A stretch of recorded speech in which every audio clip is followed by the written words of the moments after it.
1193 Common Era. Nalanda has been burning for 6 days. A young monk faces a choice: stay and burn or run.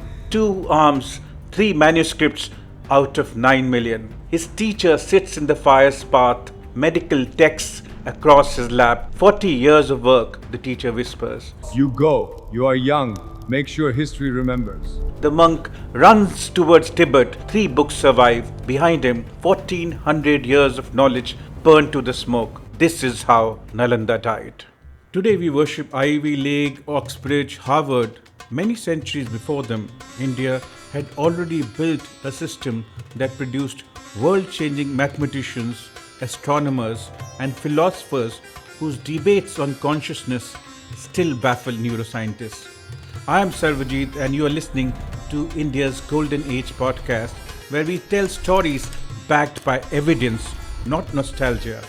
This is the story of Nalanda, the world's first university. 427 Common Era, Takshila, India's premium center of learning for close to a millennium, is in decline. The fearsome Huna raids tear at its edges. Far to the east, the Gupta Emperor Kumaragupta I makes a calculated move.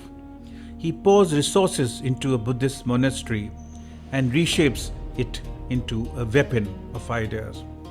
In the Gupta court, Kumaragupta I studies a copper grant. He announces, I sanction 12 villages for the Sangha to sustain Nalanda's work.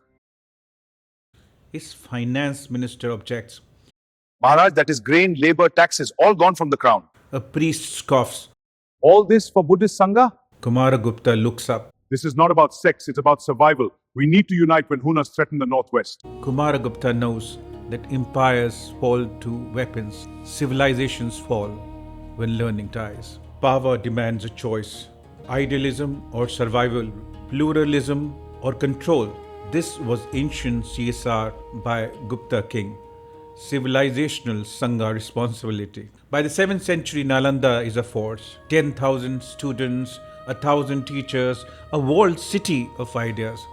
Over 100 lectures daily, lecture halls designed like arenas, raised platforms for challengers and witnesses, ideas meant to clash. And then the library, Dharmakirti, 3 towers, 9 stories each, 9 million manuscripts in Sanskrit, Pali, Chinese, Tibetan, Korean. Medical books, astronomical charts, logic problems, erotic poetry, political satire. The largest repository of knowledge in the ancient world. A student in ancient India would risk everything to enter Nalanda. 7th century, Xuanzang, a Chinese monk, walks to India, 10,000 miles.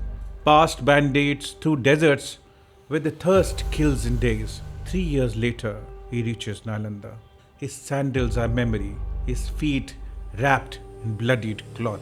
The Dwar Pandita, the doorkeeper's scholar, offers him water. You have come very far. Sit for a moment. Xuanzang drinks, then asks softly in broken Sanskrit. Where do the scholars debate Yogacara doctrine? Xuanzang studies 15 hours a day for 7 years in a 9 feet by 12 cell. The intellectual rigor at Nalanda makes his Chinese monasteries seem like kindergartens. Xuanzang writes, The priests are grave and dignified. They study deeply. when he returns to China with 657 manuscripts, the Tang Emperor personally welcomes him.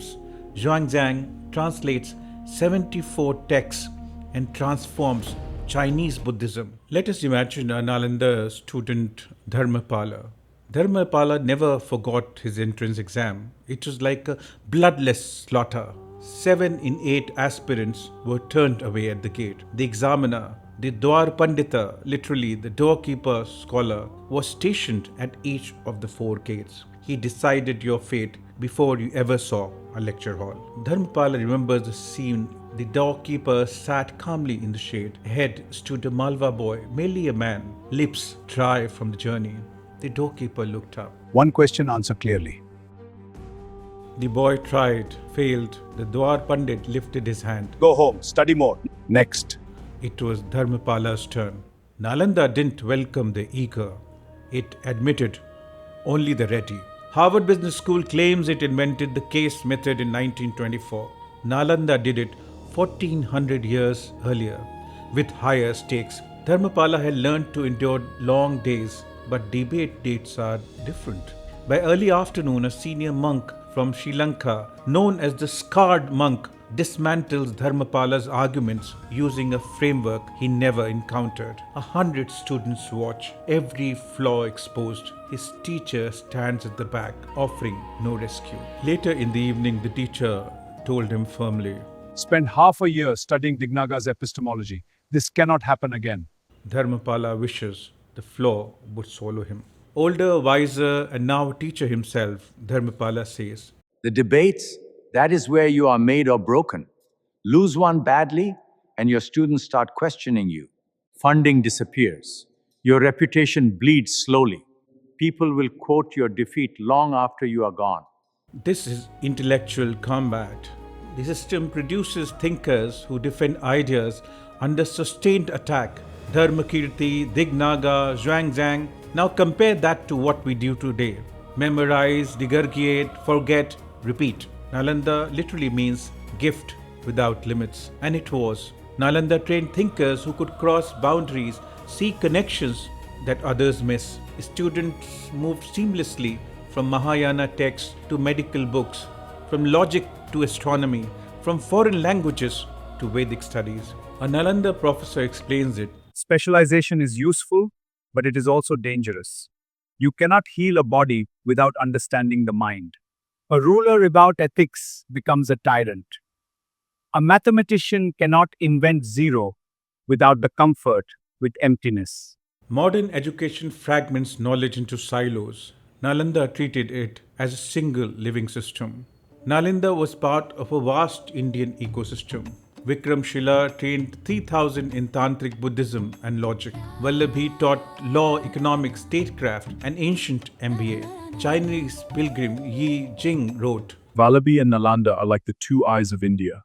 Without traveling to India, one could not distinguish the correct from the erroneous. The only criticism one has of Nalanda is the absence of female scholars or nuns. This to me seems like a glaring omission. Nalanda sat at the heart of an ancient maritime trade network linking Magadha to the world. Ships carried silk and scholars. When trade weakened, institutions weakened. By the 12th century, Buddhism in India was losing ground. Nalanda remained important, but diminished. In 1193, Bakhtiyar Khilji, a Turkic Mamluk general, sacked the complex. Did Khilji destroy Nalanda or merely finish what history had begun?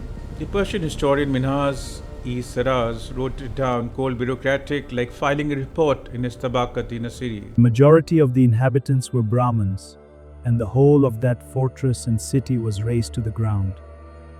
Great plunder fell into the hands of the victors.